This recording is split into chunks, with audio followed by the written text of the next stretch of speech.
Hello friends, welcome to my YouTube class, and today is the last module of the chapter Conservation of Plants and Animals.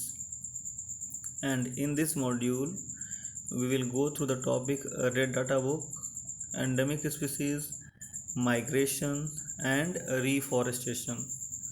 So the first is Red Data Book. Red data book है क्या? तो that is a international list.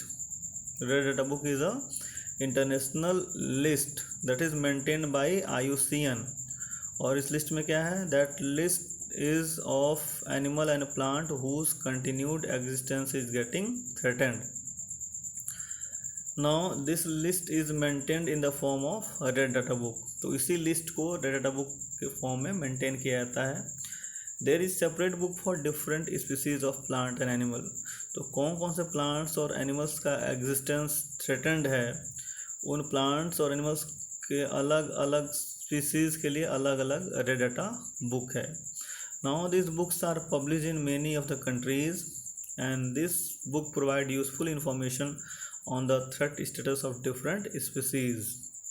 तो this how you can say red data book provides us information also and it is useful also कि कौन सा species कितना threatened है, ये जानकारी हमको इस बुक से मिलती है. तो उसी तरह से हम प्रोटेक्शन वर्क भी कर सकते हैं कि जो जितना थ्रेटेंड है उसके लिए उतना ही अधिक प्रोटेक्शन देने की ज़रूरत है. Now next is extinct species. तो when no member of species exist on earth such species are called as extinct species. जब किसी पर्टिकुलर स्पीसीज का कोई भी मेंबर अर्थ पे हमको ना दिखाई दे तो that is called as extinct species. Example of extinct species are dodo bird, passenger pigeon, Caribbean monk seal. Now the next topic is endangered species. The species which are facing a very high risk of extinction in the near future are termed as endangered species. ऐसे species जो अभी हमारे धरती पे हैं तो लेकिन future में उनके होने की संभावना नहीं है, तो that type of species are called as endangered species. और इसके एग्जांपल्स क्या हैं? Blue whale, giant panda, snow leopard, African wild cat and tigers. तो इंडेंजर्ड स्पीसीज को अगर हम प्रोटेक्शन नहीं दिए तो आने वाले फ्यूचर में ये भी एक्सटिंक्ट स्पीसीज के कैटेगरी में आ सकते हैं. Vulnerable species क्या है? The species which are at high risk of extinction in the medium term are called as vulnerable species. The examples are cheetah, guar, lion, sloth, bear. These are the examples of vulnerable species. Endemic species क्या है?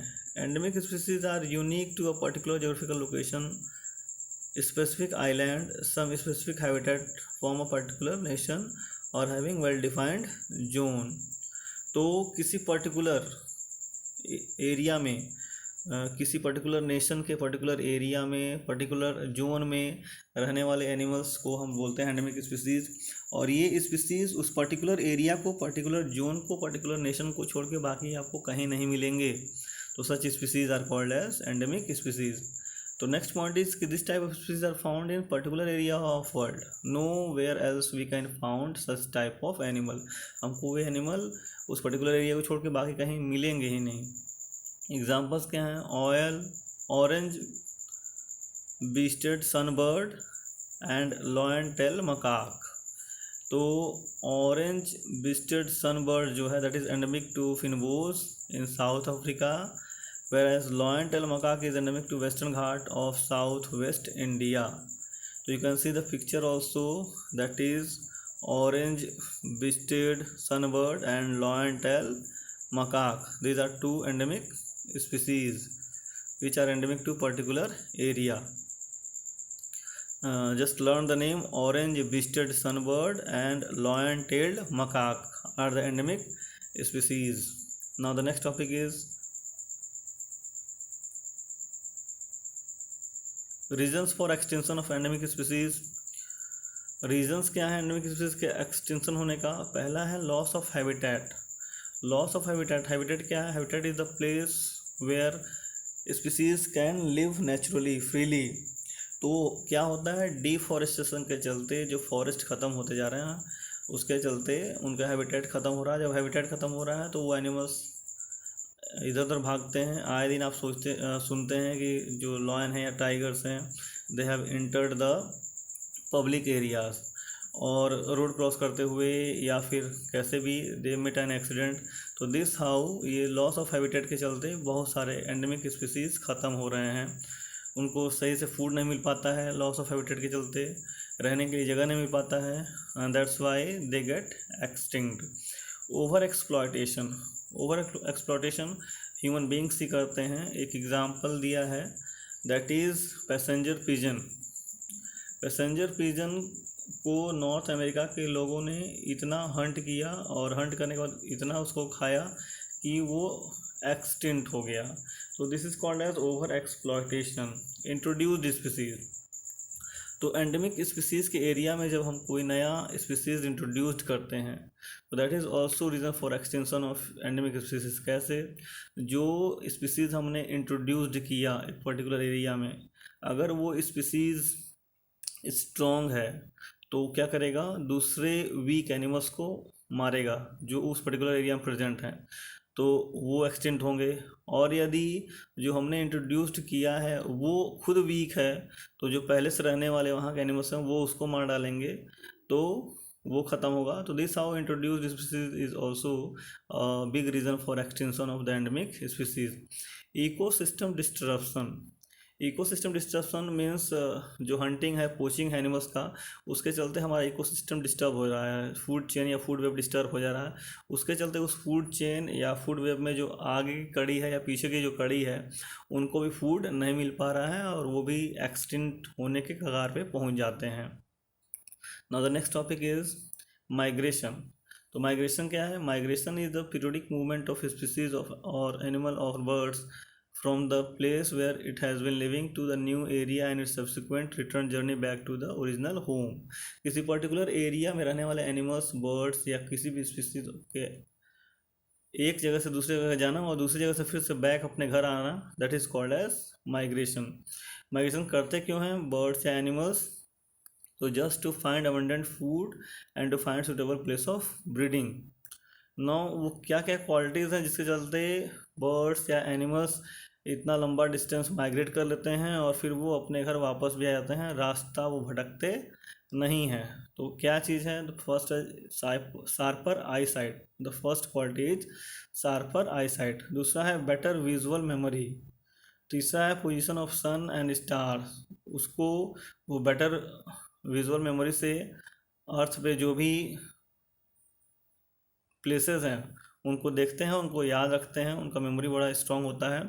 और अर्थ के magnetic field से उनका खुद का एक magnetic compass होता है जो कि टाइनी मास होता है टिश्यू का बिटवीन आई एंड ब्रेन, इससे उनको डायरेक्शन का पता चलता है। तो दिस हाउ वो कहीं भी खोते नहीं हैं, अपने डेस्टिनेशन पे जाएंगे और फिर डेस्टिनेशन से वापस अपने घर आ जाते हैं। Reforestation, it is also called as afforestation. क्या है, planting more and more trees to restore and recreate areas of forest that once existed but now have been deforested or removed or destroyed। तो जो area पहले forest हुआ करता था उसको ख़त्म कर दिया गया है, उसी एरिया को फिर से प्लांट लगा के रिक्रिएट करना, that is called as reforestation, जिसको एफॉरेस्टेशन भी बोला जाता है। और एक पॉइंट हमेशा याद रखना चाहिए, जब रिफॉरेस्टेशन करने जाते हैं तो किसी भी एरिया में, जिस एरिया में हम रिफॉरेस्टेशन कर रहे हैं तो हमें उसी प्लांट या उसी स्पीसीज़ को चुनना चाहिए जो कि वहाँ पे पहले थे, जिसको काट के ख़त्म कर दिया गया है। क्यों, क्योंकि वहाँ का जोग्राफिकल जो कंडीशन है that will favour that particular plant of species to grow well, और इससे वहाँ का जो इकोसिस्टम है वो बैलेंस हो जाएगा। Recycling of paper. Paper recycling is a process of recovering waste paper and remaking it into new paper products. Paper suitable for recycling is called as scrap paper. Just to remind it कि paper suitable for recycling is called scrap paper।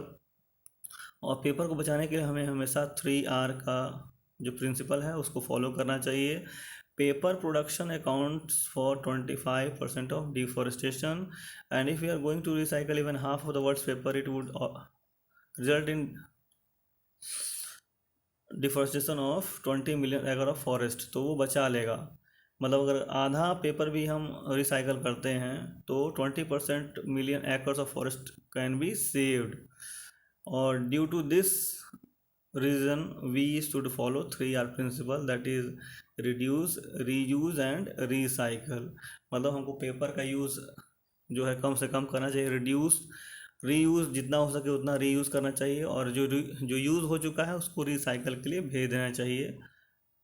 Thanks a lot for watching my videos, and please like it, comment it and subscribe my channel. Thanks a lot.